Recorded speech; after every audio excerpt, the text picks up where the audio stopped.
Baik, Assalamualaikum warahmatullahi wabarakatuh. Teman-teman, kita berjumpa kembali di pertemuan ketiga tentang sistem informasi manajemen. Nah, kali ini kita akan membahas tentang e-commerce ya. Lebih spesialnya lagi, kita membahas tentang perencanaan model bisnis e-commerce. Setelah ini nanti, setelah pertemuan ini, kalian akan ada sedikit exercise ya, di mana kalian saya minta untuk membuat sebuah e-commerce sederhana. Bagaimana caranya nanti akan saya jelaskan. Cuma di sini kita bahas dulu teorinya. Jadi kita lakukan pendekatan dari definisi, konsep, dan ruang lingkup e-commerce dan internet ekonomi. Baik, ya kita boleh saja. Nah, secara umum e-bisnis dan e-commerce ya. Jadi kalau e-commerce itu nanti kita singkat dengan EC atau EC ini, yaitu proses pembelian, penjualan, transfer ya, atau pertukaran produk, jasa, atau informasi melalui jaringan komputer, termasuk internet.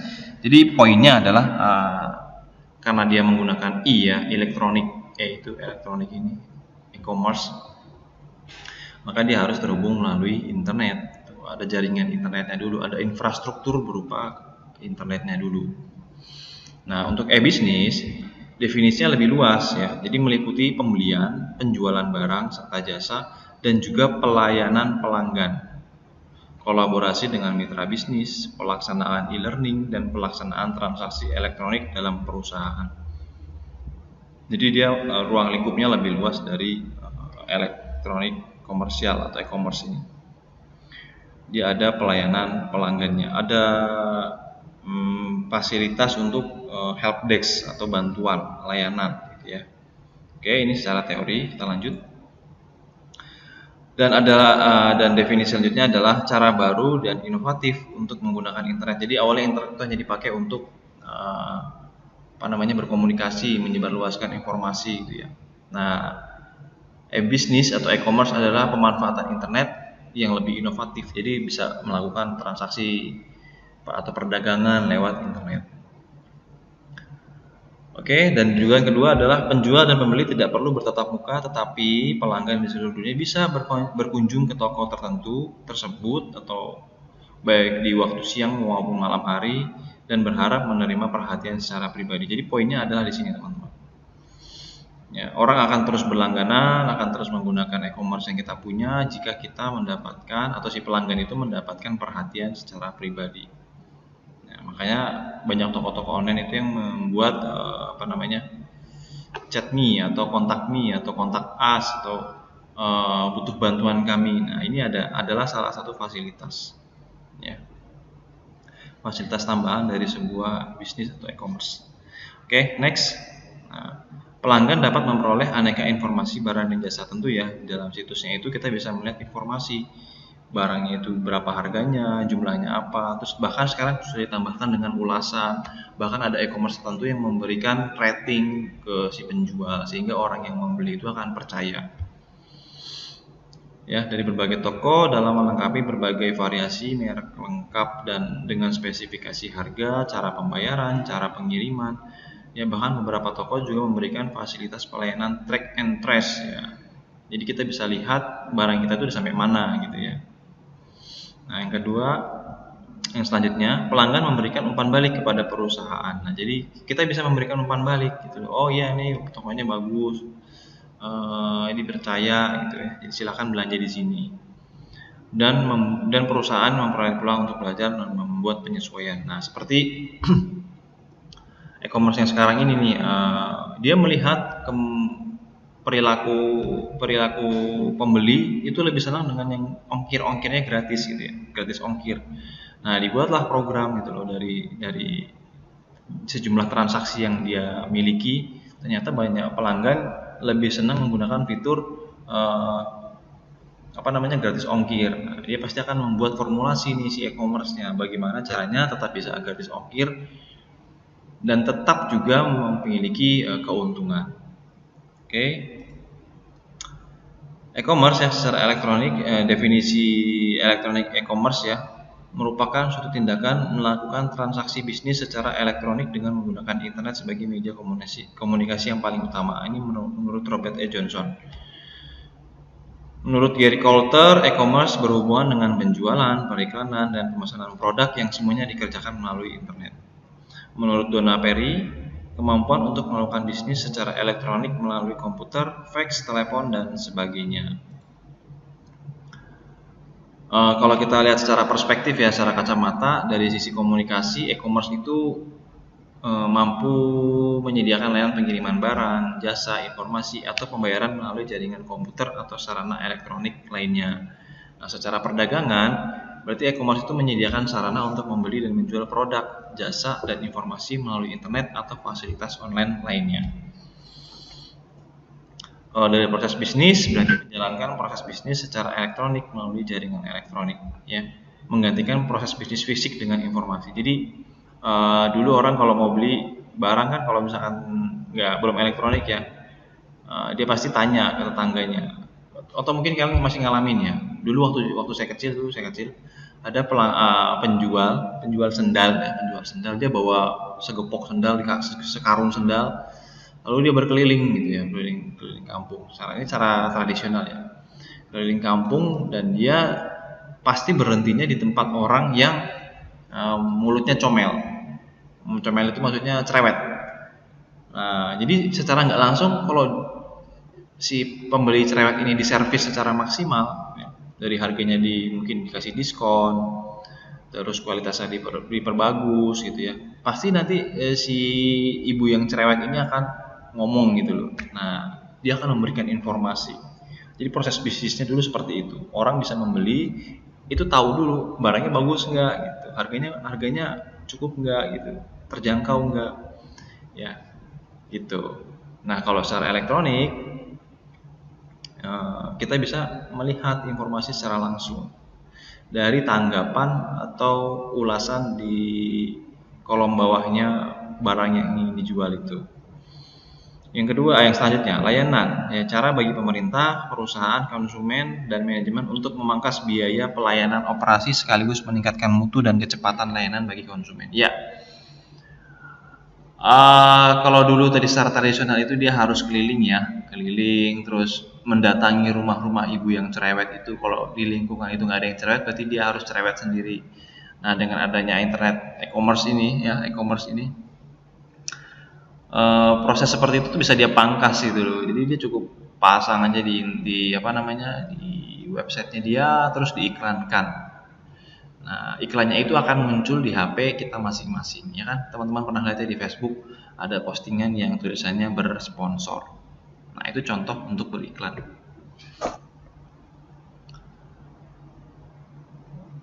Oke, kita lanjut aja kerangka dasar. Nah, kita fokusnya ke sini. Nah, ini dia jenis-jenis transaksi e-commerce. Jadi ada B2B, ada B2C, dan ada C2C nanti ya. B2B itu apa? Business to business. Contohnya seperti ini. Manufaktur, pabrik ini ya, ke distributor. Jadi kayak misalkan kalian kalau pakai sabun susu deh, minum susu Yakult. Itu kan manufakturnya sebenarnya di Jepang ya. Nah, pabriknya di Jepang harusnya. Nah, dia akan menghubungi pemerintah Indonesia lalu bilang kita mau bikin pabrik Yakult di Indonesia. Oke, disetujui. Nah, manufakturnya dipindahkan ke Indonesia. Distributornya dia pasti menggandeng perusahaan untuk melakukan distributor produknya ini. Nah, ini dinamakan B2B, business to business. Jadi si penyedia bisnis berhubungan langsung dengan si pelaku bisnis. Pelaku bisnis Yakult berhubungan dengan pelaku bisnis distributor. Distributor berhubungan langsung dengan pelaku bisnis retailer. Nah, baru B2C. Retailer ini yang berhubungan langsung dengan customer. Business to customer maksudnya ya. Ada lagi yang dipangkas, manufaktur langsung ke retailer. Ada lagi yang dipangkas, manufaktur langsung ke customer. Nah, ini biasanya UMKM. Ya, B2C seperti ini UMKM. Dia bikin produk langsung dipasarkan. Keterangan ini tadi ya, bisnis B2C, business to consumer. Perusahaan menjual produk atau jasa secara langsung kepada pembeli. Tadi ya UMKM. B2B. Dalam transaksi B2B, baik penjual maupun pembeli adalah organisasi bisnis. Jadi memang dia masih akan mencari keuntungan gitu ya. Yang membeli barang dari B ini dia akan mencari keuntungan lagi dengan hubungan selanjutnya. Ada lagi G2B atau Government to Business. Unit-unit pemerintah dapat melakukan bisnis dengan berbagai unit pemerintah lainnya serta dengan berbagai perusahaan. Contohnya seperti BUMN ya. BUMN kan badan usaha milik negara. Nah, Pertamina dia punya anak perusahaan lagi yang mengelola mungkin batu bara. Nah, dia berbisnis dengan dengan perusahaan batu bara itu. Kalau dia atau pembangkit listrik ya, PLTA atau PLTU, untuk menggerakkan turbinnya dia harus membeli batu bara. Nah, batu bara itu kan anak perusahaannya Pertamina misalkan. Berarti perusahaan PLTA itu bekerja dengan si anak usahanya Pertamina itu yang menyediakan batu bara. Nah, itu dinamakan G2B atau Government to Business. Untuk C2C, consumer to consumer, dalam hal ini seorang menjual produk atau jasa secara langsung kepada orang lain ya, jadi pelanggan ke pelanggan. Kalian mau jualan hasil karya kalian, misalkan bikin program komputer, langsung ditawarin ke kampus atau sekolah-sekolah, maka itu adalah customer to customer, calon pengguna ya. Customer to business berarti konsumen memberitahukan kebutuhan atau suatu produk atau jasa tertentu dan para pemasok bersaing untuk menyediakan produk atau jasa tersebut ke konsumen. Ini biasanya lelang ya. Misalkan ada lelang kampus kita, pengen bikin kampus 3, kampus terpadu misalkan. Nah, di lelang nih kita punya anggaran 50 miliar. Siapa yang bisa mengerjakan dengan anggaran ini dengan spesifikasinya ini. Nah, para developer itu pasti akan mengajukan proposal. Nah, dia akan memberitahukan kebutuhan suatu produknya. Oh, kalau saya berani nih dengan harga 48 miliar misalkan atau 49,1 miliar. Nah, ini contoh dari consumer to business. B2B ya, B2B atau business to business bisa disebut juga transaksi antar perusahaan. Ya, disebut juga transaksi antar perusahaan. Biasanya menggunakan email ya. Electronic data interchange, pertukaran data. Untuk pembelian barang dan jasa, informasi dan konsultasi. Digunakan untuk pengiriman dan permintaan proposal bisnis. Jadi yang terjadi di B2B itu saling kirim proposal. Disetujui, oke, harganya sekian, nanti saya jualnya sekian ya, boleh nggak? Boleh. Nah, terjadilah proses bisnis. Beberapa model B2B ya, bisa kalian baca nanti. B2C ya, business to customer ya, jadi dia langsung jualan. Seperti kalau kalian lihat Niaga Hoster ya, Niaga Hoster itu adalah bisnis. Konsumennya siapa? Ya, misalkan kita pengen bikin situs website, maka kita sewa hosting ke sana. Jadi portalnya ini Niaga Hoster contohnya. Niaga Hoster, ada ID Web Host, ada jagoan hosting dan lain sebagainya. Aplikasi bisnis ke pelanggannya, bisnis B2C ini ada seperti etalase perusahaan. Ini tadi seperti Niaga Hoster ya. Terus mungkin Migacoan gitu ya kalau yang di Solo ini. Migacoan, terus apa lagi? Yang di Solo itu. Apa sih namanya itu distro yang di Manahan itu ya, jadi distronya itu punya seperti rumah kaos gitu, kaos oblong atau gilapolos.com gitu ya. Nah, oke, next ya. Ini bisa kalian baca sendiri contoh B2C itu seperti Amazon. Sekarang ada Amazon, ada Shopee. Shopee apa kira-kira menurut kalian? Shopee itu C2C ya. Tergantung sih, kayaknya campur aduk ya di situ. Ada B2C, ada C2C kayaknya. B2C-nya itu kadang si Shopee-nya jualan juga Shopee-nya gitu. Shopee-nya jualan barang juga. Jadi dia nelponin supplier yang barangnya paling laku. Ya, paling laku di Shopee, ditelepon. Kamu bisa nyediain barang 1000 unit per hari. Kalau bisa nanti barangmu saya taruh di depan gitu. Saya beli per harinya 1000 unit. Nah, Shopee jualnya misalkan barangnya dari si pembuatnya itu ya, misalkan kaos oblong lah. Satu kaosnya itu 10.000 misalkan. Nah, si Shopee malah ngejualnya 9.000 dia. Tujuannya apa? Tujuannya buat naikin traffic. Buat naikin algoritma si tokonya Shopee yang Shopee buat sendiri. Misalkan Shopee bikinnya namanya kaos oblong Shopee gitu. ternyata kaos oblong Shopee itu kan punyanya Shopee sendiri, tapi dia nggak bisa produksi. Nah, dia nelpon tuh si penjual yang ada di Shopee yang transaksinya tinggi, akhirnya jadi bersaing kan, kaos oblong Shopee sama kaos oblong Solo misalkan gitu ya, aslinya Solo gitu. Nah, akhirnya mereka bersaing. Nah, ngelihat di kaos oblong Shopee 9.000 padahal produknya sama, pembeli pasti pindah nggak? Biasanya pindah ya, tapi kadang-kadang kalau udah percaya nggak mau. Umumnya yang pembeli baru dia akan melihat selisih harga. Ah, ini murah nih, kalau kita beli 100, selisihnya ada 100.000, kan lumayan gitu. Nah, jadi kadang kayak gitu juga di Shopee atau di toko e-commerce lainnya ya. Nah, customer to business tadi seperti ini ya. Konsumen itu dia akan memberikan upload proposalnya di portal e-commerce-nya si perusahaannya. Dia akan ngupload. Dia akan menawarkan lelang segitu saya berani itu. Kadang kan ada perusahaan lelang yang pengen ngambil untung banyak. Nah, ada perusahaan yang nggak apa-apa lah mepet, yang penting perusahaannya jalan terus karena harus bayar pajak. Kan kalau CV terus PT itu kan ada pajaknya ya. Dapat project ataupun nggak dapat project tetap bayar pajak. Tergantung dari pelaporan juga sih sebenarnya. Pelaporan SPT tahunan mereka.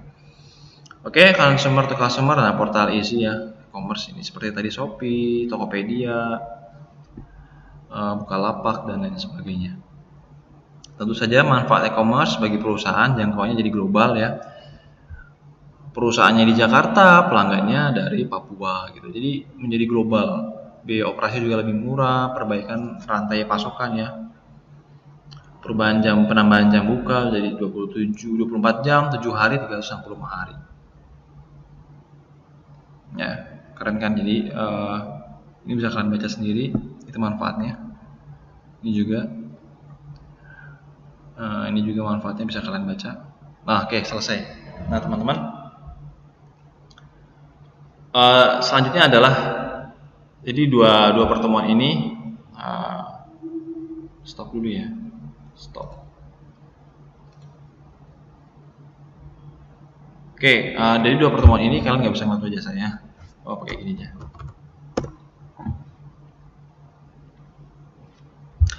Jadi dua pertemuan ini kita rangkum dengan cara tugasnya adalah membuat toko online sederhana. Nah, bagaimana caranya? Nanti akan saya kirimkan videonya, kalian ikutin step-stepnya. Nanti kita bikin kayak gini, jangan bikin toko online. Kalian install dulu aja, habis itu nanti kita customize-nya bareng-bareng, ya. Kita customize-nya bareng-bareng. Kalian install dulu namanya OpenChart. Bagaimana cara installnya nanti akan saya kirimin videonya. Oke. Gitu dulu. Terima kasih teman-teman. Mohon maaf saya lupa mengirim video yang pertemuan 3 dan ini merangkum sekaligus pertemuan keempat ini. Terima kasih. Semoga yang sedikit ini bermanfaat. Kurang lebihnya saya mohon maaf. Assalamualaikum warahmatullahi wabarakatuh.